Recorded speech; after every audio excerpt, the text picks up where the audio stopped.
Welcome to the Gay Buddhist Forum, where teachers from all schools of Buddhism offer their perspectives on the Dharma and its application in modern times, especially for LGBTQI audiences.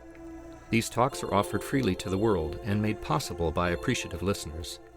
If you would like to support our efforts to share the Dharma with underserved audiences, please visit gaybuddhist.org. There you can donate, find a list of upcoming speakers, or enjoy many hundreds of these recorded talks dating back to 1996.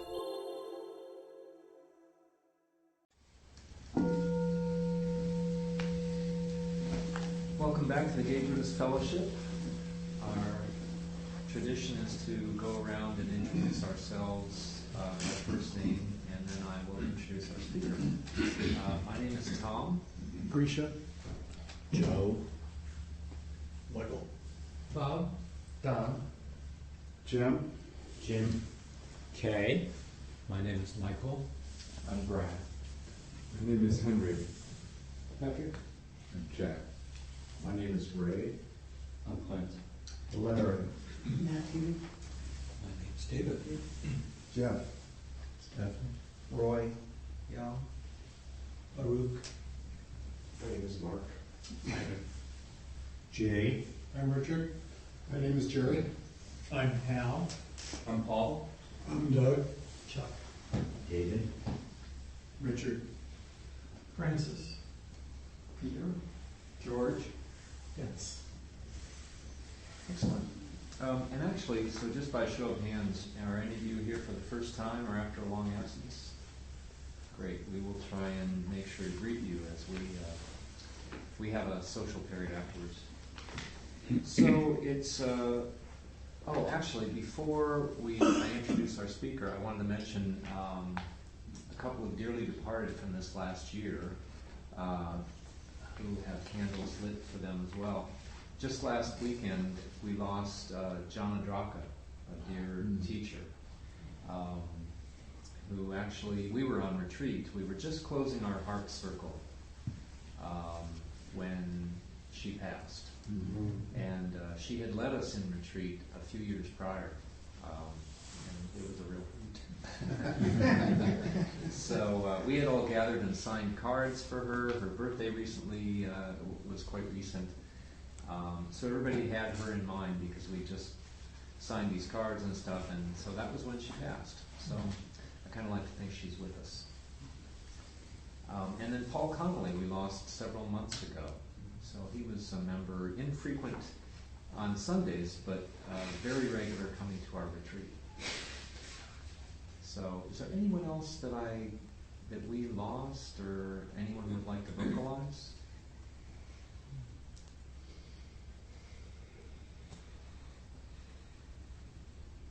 Okay. So I turned up the lights to make it a little brighter and welcome Larry Robinson, a dear friend of ours who's been with us several times.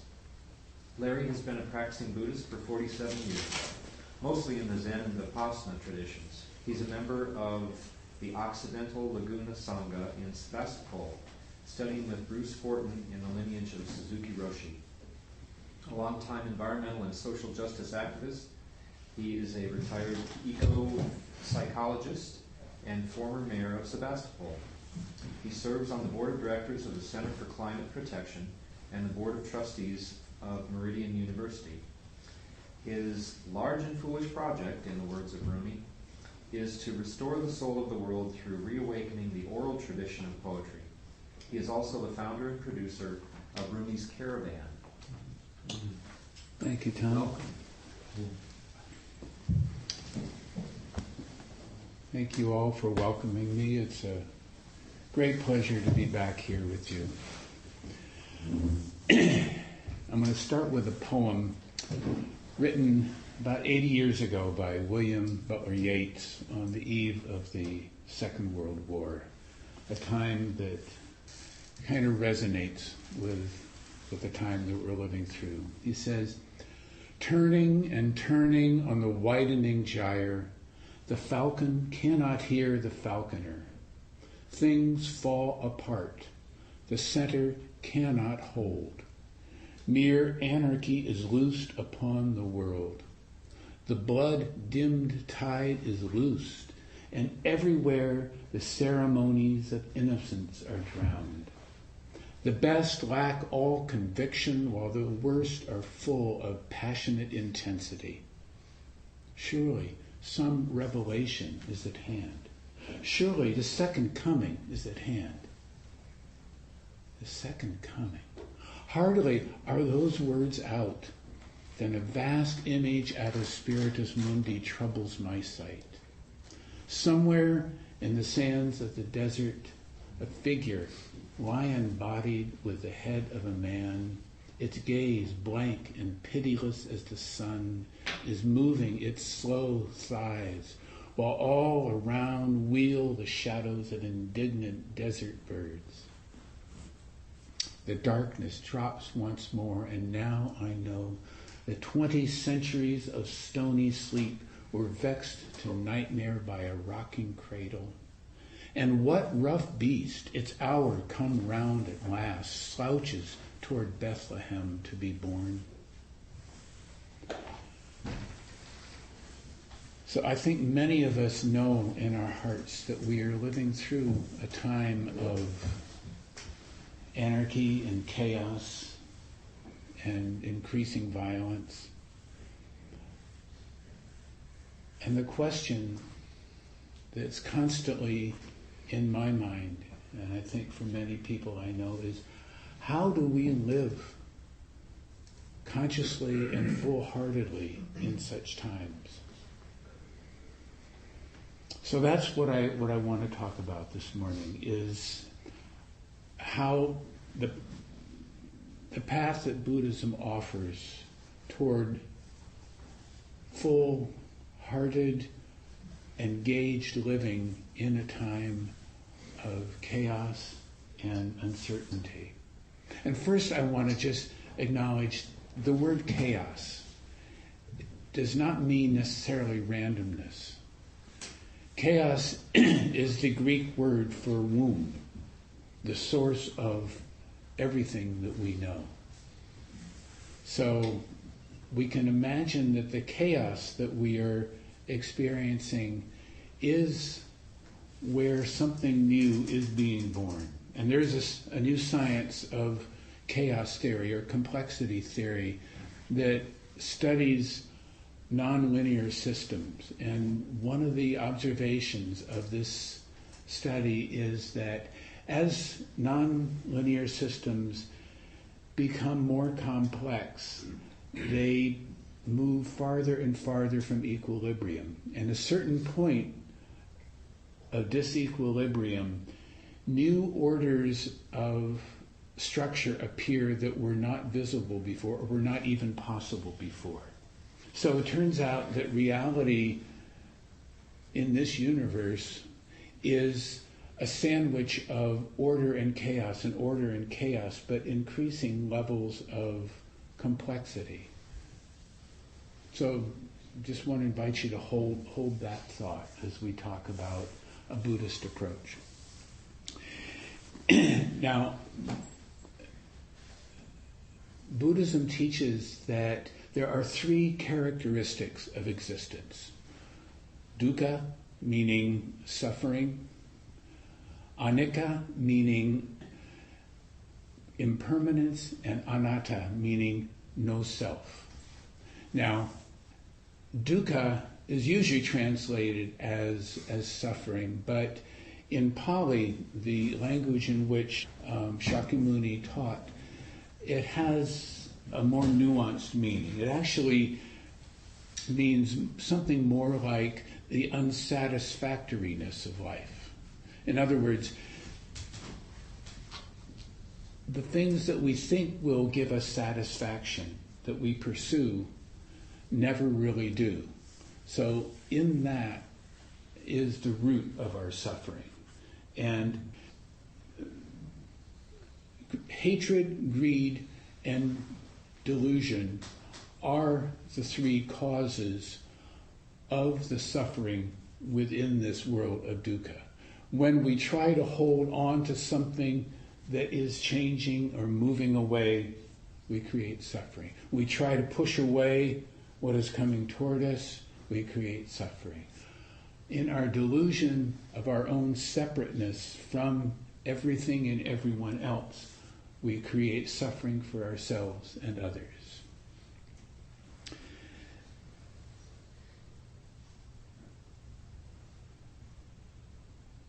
The four great virtues in Buddhism, the Brahmaviharas, we might also think of as four practices. And that's really the essence of what I want to communicate to you today. The four Brahmaviharas are metta, which is loving kindness, karuna, which is compassion, mudita, which is sympathetic joy, and upekkha, which is equanimity or mindfulness. So metta begins with recognizing our own suffering. And it is the practice of wishing well for everyone. And in the practice, I don't know whether you practice metta here on a regular basis, but for those of you who don't know, there are many forms of it and many different ways to language it. But the simplest form that I use it's a meditation that begins with myself, with self-compassion. May I be happy. May I be free from suffering. May I be filled with kindness. May I be safe. May I be free from suffering. And may I live at ease. And then we extend that to someone in our lives that we love. May this person be happy. May they be safe and free from fear. May they be filled with kindness. May they be free from suffering. May they live at ease. And then we extend it to all of our friends and loved ones. May they be happy. May they be safe and free from fear. May they be filled with kindness. May they be free from suffering. May they live at ease. And then we stretch a little bit. Someone in our lives with whom we're having some difficulty. May this person be happy. May they be free from suffering. May they be safe and free from fear. May they be filled with kindness. May they live at ease. I keep a picture of Donald Trump on my altar for this very practice. May he be happy. May he be safe and free from fear. May he be filled with kindness. May he be freed from suffering. May he live at ease. And this is where it gets difficult, because I want to wish him out of this world. But I know that we are all in it together. And the Mahayana path says that none of us get out of it until we all get out of it.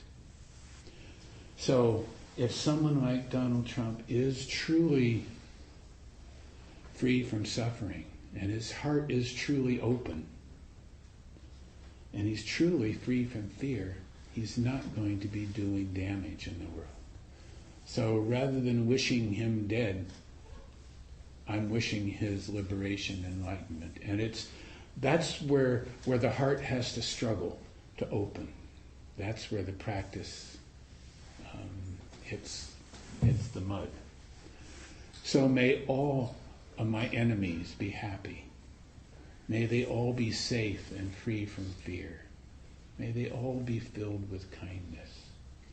May they be free from suffering, and may they live at ease. And then we extend it as far as we can. May all beings, all humans, all animals, all men, all women, all children, all Americans, all Syrians, all Ukrainians, all gods and devas, all beings born and unborn, may we all be happy. May we all be safe and free from fear.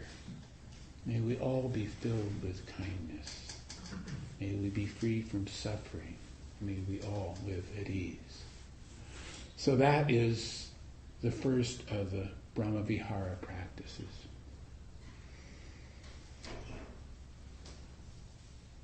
The second is karuna, which is compassion. And compassion is only found through sorrow and loss. I'm going to offer a little poem from Naomi Shihab Nye. It says, "Before you can know the true meaning of kindness, you must lose things.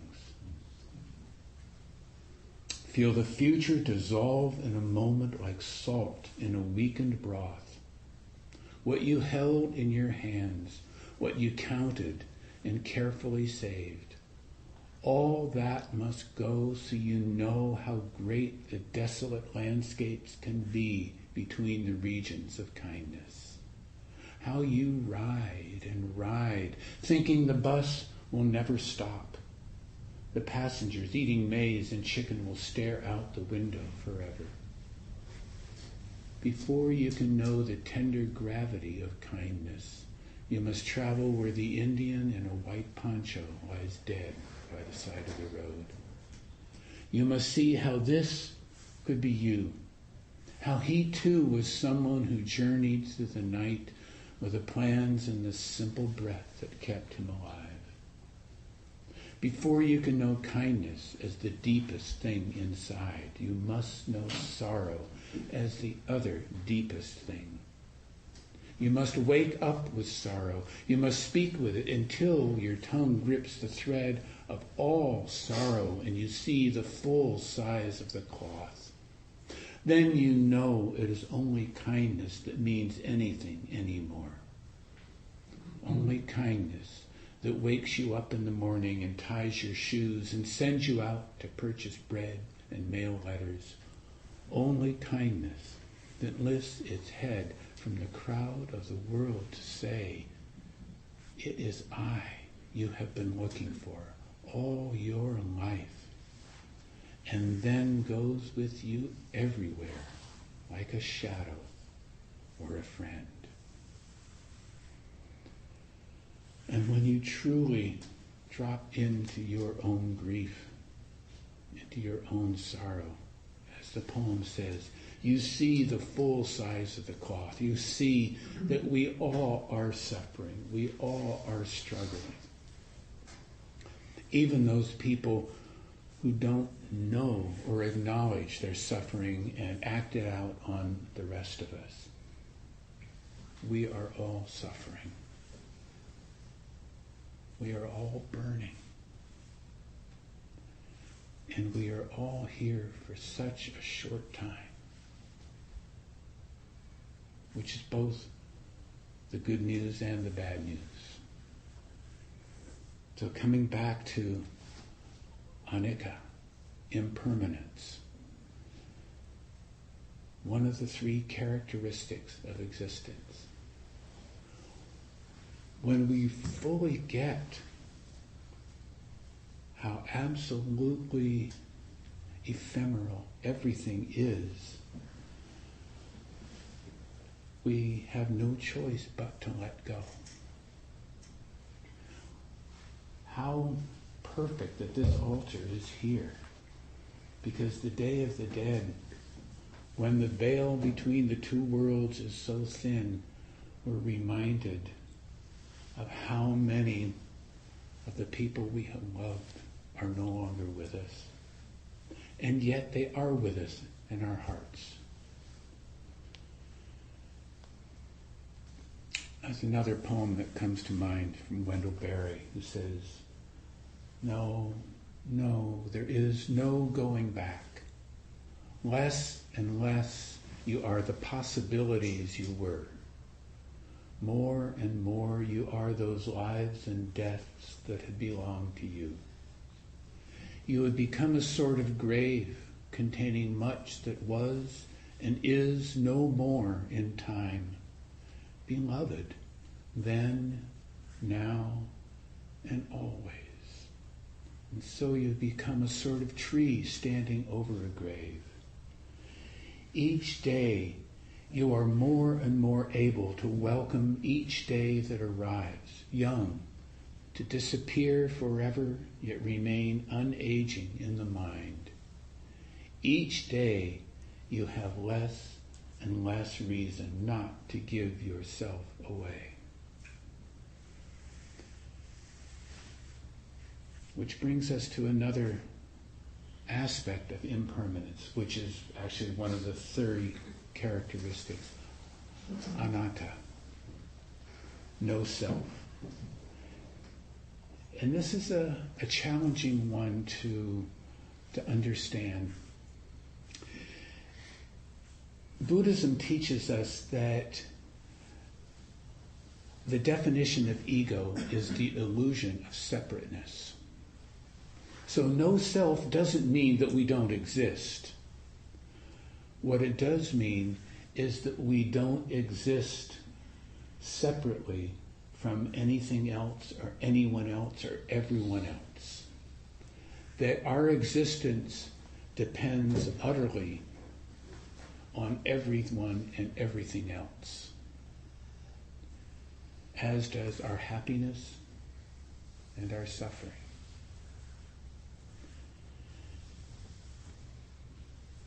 If I'm given too many poems, stop me. But this is another one, Mark Nepo, who says, I think each comfort we manage, each holding in the night, each opening of a wound, each closing of a wound, each sponged fever, each pulling of a splinter or a razored word, each passes on the kindness that we have known. For the human sea is made of waves that mount and merge until the way a nurse rocks a child is how that child, all grown, rocks the wounded, and how the wounded, allowed to go on, rock strangers who, in their pain, no longer seem so strange.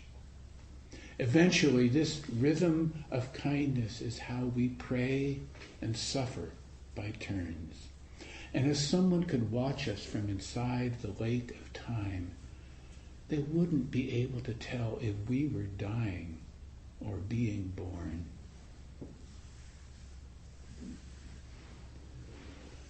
So unwrapping this illusion of separateness is really the essence of our sitting practice, isn't it?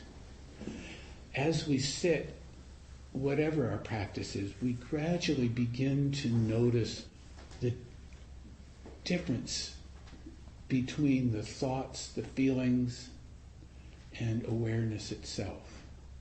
It's like watching a movie on the screen.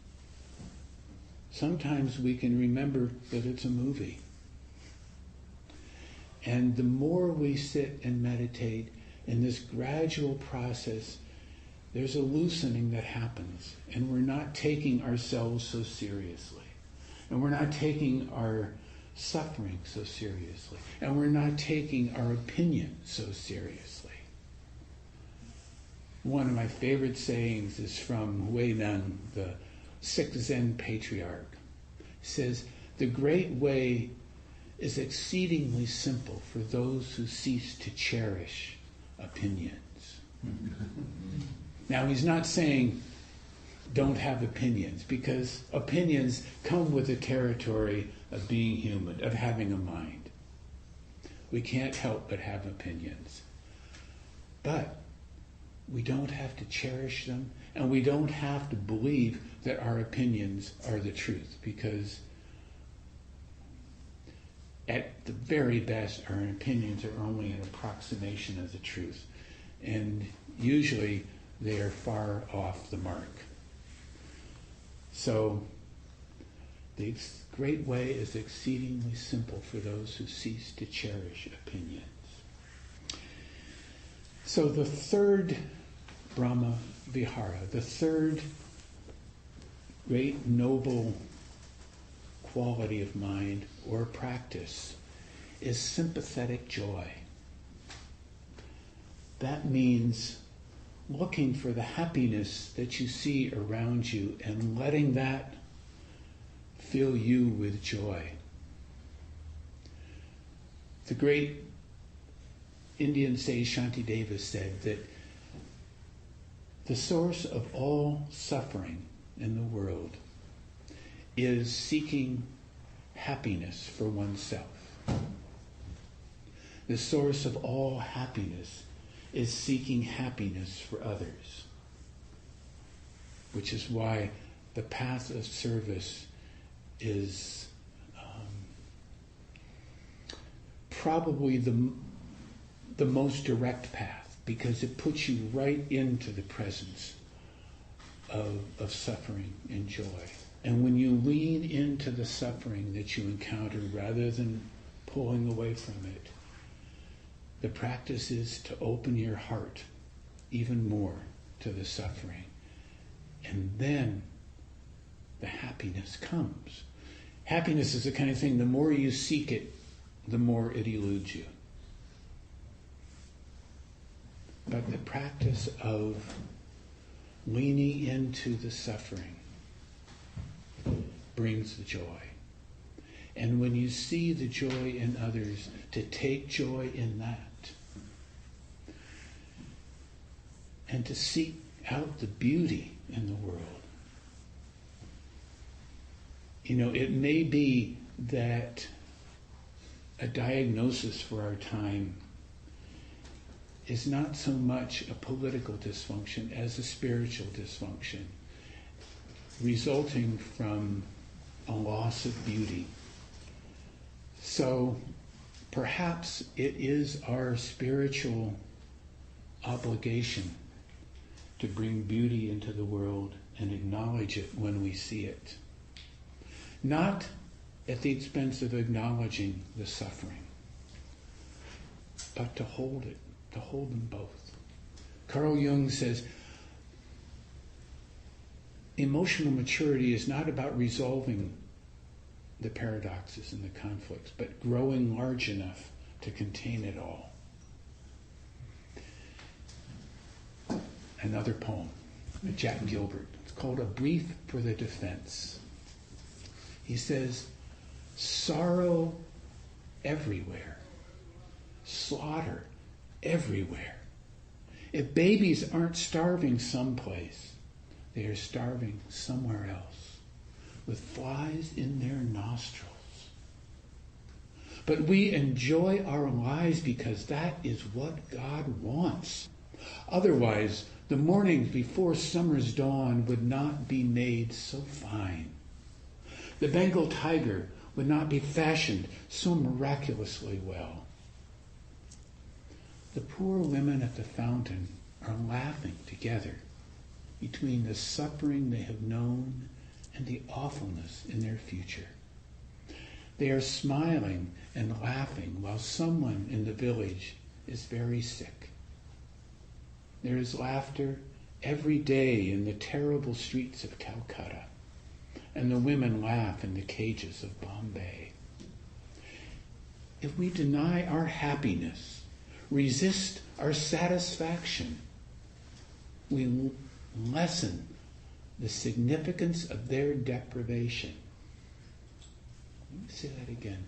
If we deny our happiness, we lessen the significance of their deprivation. We must risk delight. We can do without pleasure, but not delight, not enjoyment. We must have the stubbornness to embrace our gladness in the ruthless furnace of this world.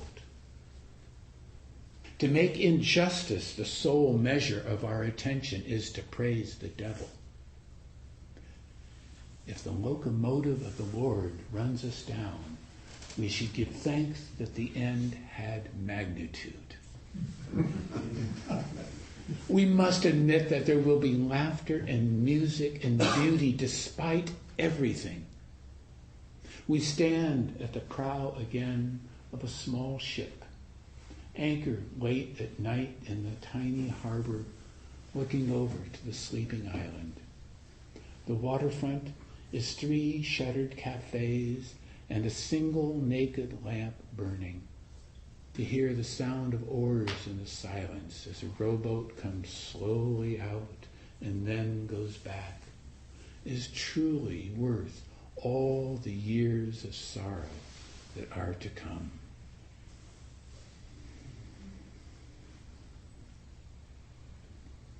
So there are so many places to look for beauty and joy.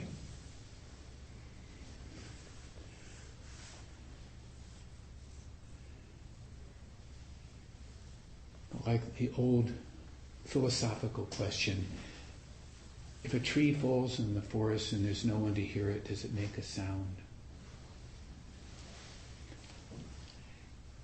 If beauty appears and there's no one to see it or acknowledge it, what happens to it? Maybe that is why we're here. Maybe that is the ultimate role of humanity, is to witness the beauty and the horror of it all. And when someone passes, when someone leaves our world, don't we owe it to them to bear witness to their passing? And we do that through our grieving. I recently had a very interesting conversation with, I spent most of the month of October in Bhutan, which is a tiny Buddhist kingdom in the Himalayas. And my friend there, Kashyap, who is a lay Buddhist monk, was talking about, well, he asked me, when someone you love dies, do you grieve? And I said, absolutely. And he said, oh, we're taught not to. We're taught to celebrate when someone leaves because it means they're moving on, and that our tears hold them back. And I said, in our culture, our tears are how we let go. It's how we send them on their way. And my friend Francis here, you may not know him, but he is a master teacher of the grieving process. And he teaches us that in the West African tradition, when someone dies, the image is they're in a canoe in a dry riverbed. And it's our tears that create the river that helps them move on. So, 2 different aspects to Buddhism, and the latter feels much more akin to me. I mean, I can still celebrate someone's life well lived, but it doesn't mean that I don't miss them, that I don't honor how they have touched my life and others. So the 4th Brahmavihara is upekkha. Equanimity. And that really is the essence of meditation practice. It is finding again and again and again the still point in the midst of a chaotic world. And it's not just in sitting. In sitting, we practice it. As a musician practices scales. But playing scales is not the same as performing a Beethoven symphony.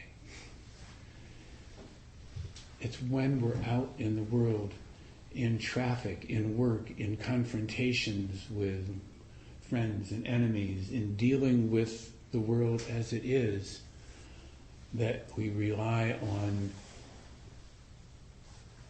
the habits of mind and heart that we are inculcating in our sitting practice. The practice of coming back to center, because we can't help but react. This is what the mind does. But always coming back. Just as in our sitting practice, within one or two breaths, we're drifting off into wherever the mind goes, into the narrative, the stories, the should have, oh, I got to do this, I wish I had, you know those. But the practice is just keep coming back to inhale, exhale, inhale, exhale. And in a world that is moving farther and farther from center, and it feels like the tectonic plates are shifting beneath us, we need to learn to dance with the dancing earth. And we do that one step at a time by remembering where we are in this moment, but doing it with an open heart.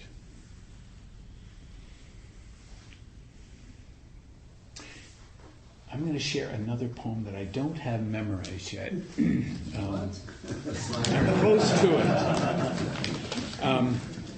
As some of you may know, my community of Sonoma County has recently been devastated by some fires. And so many of our friends are homeless. So this is a poem I wrote. While I was in Bhutan, half a world away, watching this happen, feeling helpless. This is called Falling. In these awe-filled days of fire and flood, we watch and wait and wonder when that fierce hand might reach at last for us. Those of us not yet touched by calamity quake, knowing in our bones that though we may be spared this time, time will level us all. No magic amulets, no prayers, good deeds or good looks can promise protection from our terminal condition.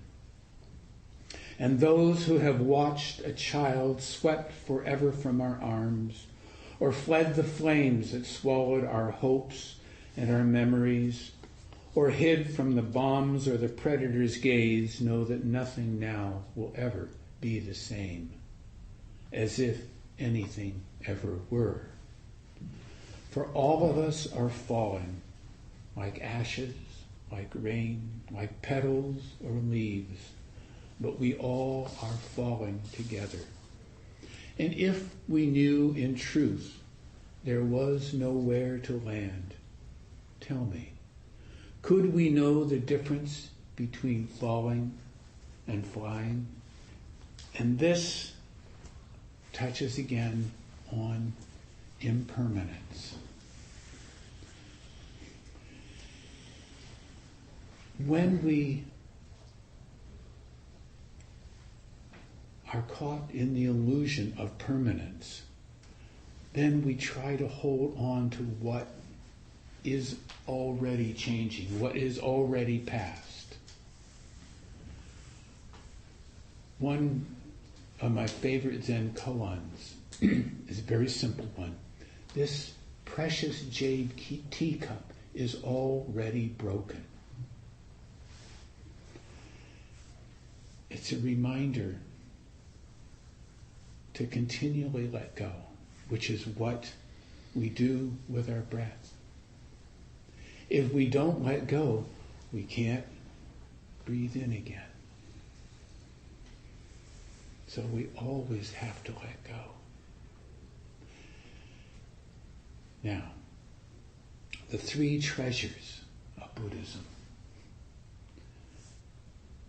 In Zen, when you take ordination or commitment to the path, the process called taking refuge. You take refuge in the Buddha, refuge in the Dharma, and refuge in the Sangha. a bigger way of thinking this, how I hold this, is I take refuge in awakening mind. I take refuge in the nature of existence. And I take refuge in the community of all beings. And when you let go of your own attachment to belief in your own separateness, you are free. That is liberation. To study the Buddha way is to study the self. To study the self is to forget the self. To forget the self is to be awakened into the 10,000 things, which is a brief roadmap of the whole path.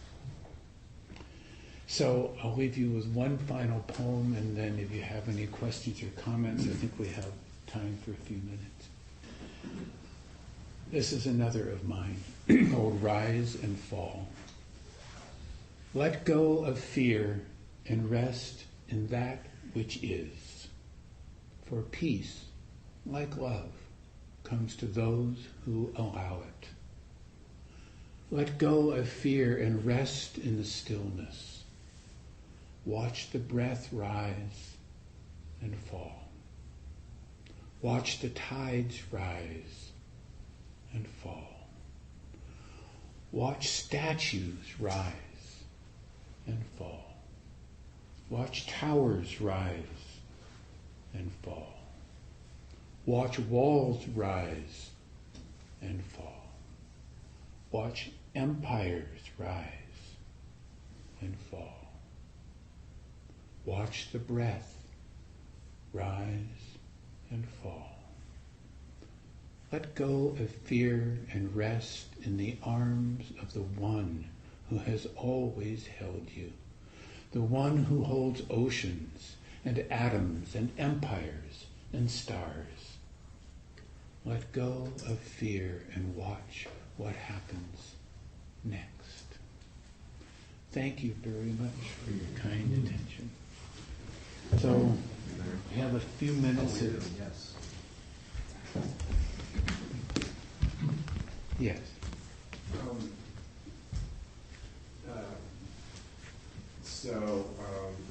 I just want to say that I'm aware that I have, in this political climate right now, that I have, at least when I say to myself, I have a real attachment to evidence, logic, reason, rationale, the things that don't seem to have a lot of currency in today's things.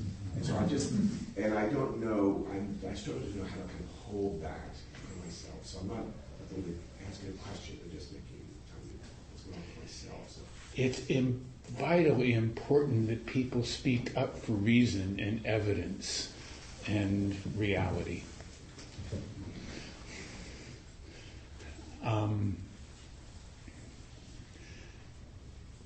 And one of the things that I learned from 12 years in holding public office is that reason rarely convinces anyone, and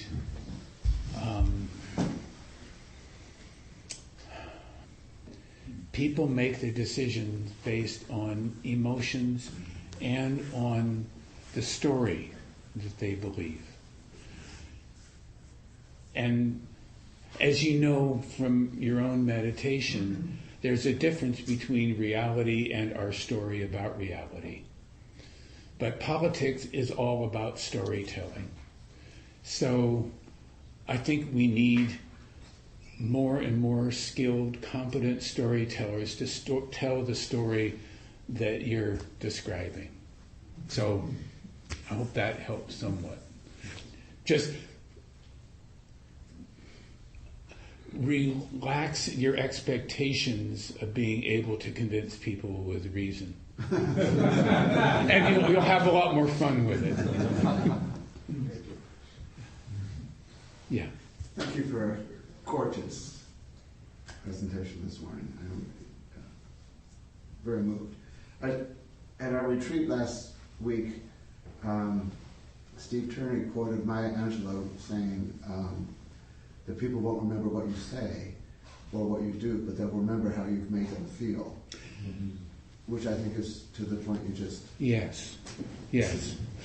And if you treat them with respect and love and kindness and compassion, that will touch them.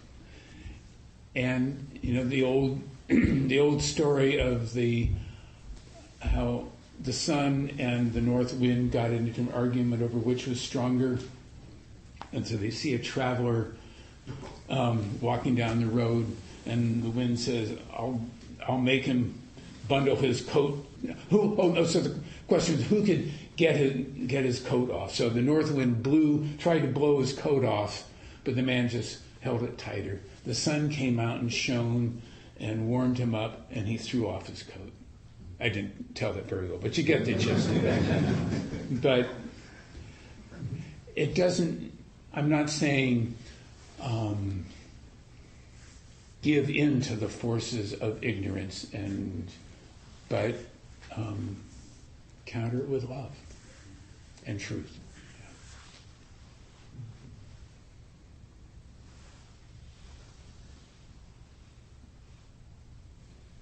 Yeah. I just want to give you a shout out for a lot of courage to put Donald Trump on your altar.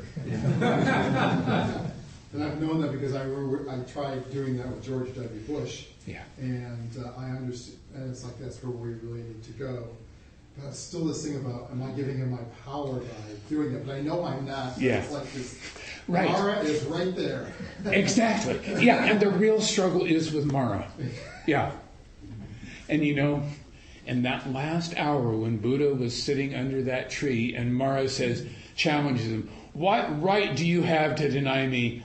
Buddha puts his hand on the earth. He's saying essentially, the earth is my witness, the earth is my strength, this is my power. And truly, we are all an expression of this. And it's not, that is unstoppable. Grass will always defeat asphalt in the end.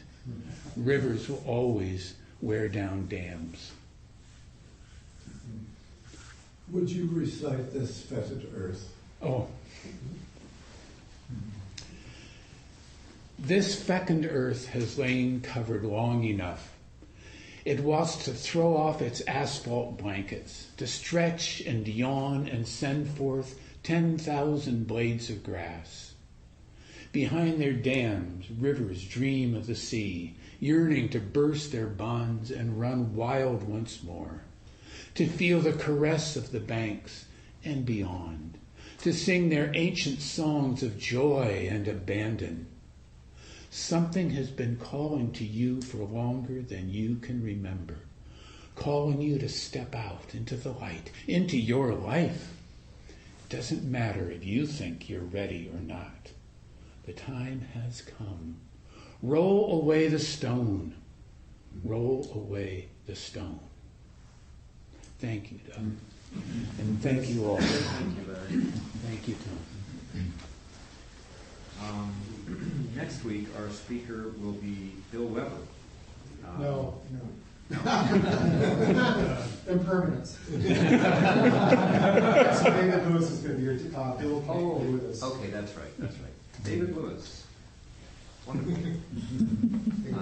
Okay. We'll have a wonderful Dharma teaching.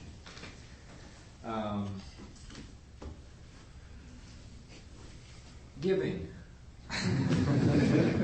Dana, the word Dana is generosity. And so that's what sustains our Sangha, allows us to meet in really this beautiful temple, puts out our newsletter, our outreach, various things that we do, keeps our website up and running. And we have over 50 recorded talks on the website available to anybody worldwide. So make use of them there. It's quite a gem that we have. Do we have a host? I don't think we do. I didn't see anything else. Impermanence Nihilism. So we do have a Donna Bowl out there. Please find it. Suggested donation of $8 to $10 or whatever is good for you and good for the Sangha would be most welcome.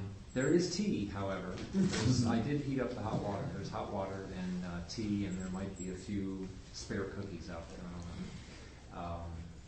Some of us do gather at the end of the at 12:30 by the door to join each other and go out for brunch or lunch or whatever suits you. So please do that. Are there any other announcements? Yes. Okay. Hi, I'm Kei Matsuda, and I'm again hosting annual GBF Thanksgiving potluck on Thanksgiving Day at 5 p.m. at my place in East Bay. So if you're interested, please pick up a flyer today. And if you know you're going to be participating, please let me know what you might want to bring, because we try to coordinate dishes. So that's going to happen again this year. Bring it 8th time and 9th time. Okay, wonderful. Michael? Yeah, I just wanted to acknowledge Richard Azzolini for coordinating our retreat last weekend so beautifully. And Jerry, he really And was Jerry as well. invaluable. It really was great. There's some photos I put up on Facebook. If you're curious, we have a Facebook page, by the way. And if you took any photos and want to share them there on the Facebook page in the replies, please do so. We'd love to see. I noticed a lot of people were snapping photos, but I haven't seen anything yet. I feel like I'm forgetting one thing. Yeah? Sign-up sheet. What is it? Oh, the sign-up sheet. Okay, good. There's a sign-up sheet out there if you want to get onto the our mailing. We don't really have a... Well, yeah, you could get our mailing list. You could get our newsletter in print. And during our social period, please be sure to welcome Patrick and Pavel and Randall and then Richard. Roger Tiny had requested a photograph of the Sangha or members of the Sangha, part of their promotional material. I was thinking, since this altar is so gorgeous, if there's a number of people who would be interested in being in that picture, this might be a good time to do that. After. It's totally optional, but I put... Didn't we take a picture? We did, and it's up on Facebook. And right, but that's going into promotional material. I mean, could we just do that without asking people? I personally don't care, but in other words, it's going to go into some Vajrapani promotional thing, so maybe someone doesn't want to be in it. I don't know. I don't know. You know what, maybe I'll announce that and ask them. Okay. Whatever. We'll hold off on this. We'll have Michael sign a waiver. You're volunteered. If there are no other orders of new business, let's stand in our dedication of merit.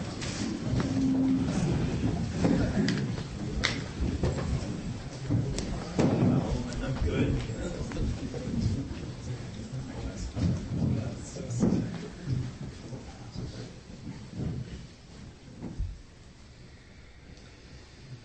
By the power and truth of this practice, may all beings have happiness and the causes of happiness. May all be free from sorrow and the causes of sorrow. May all never be separated from the sacred happiness which is without sorrow. And may all live in equanimity, without too much attachment or too much aversion, believing in the equality of all that lives. Thank you, Larry.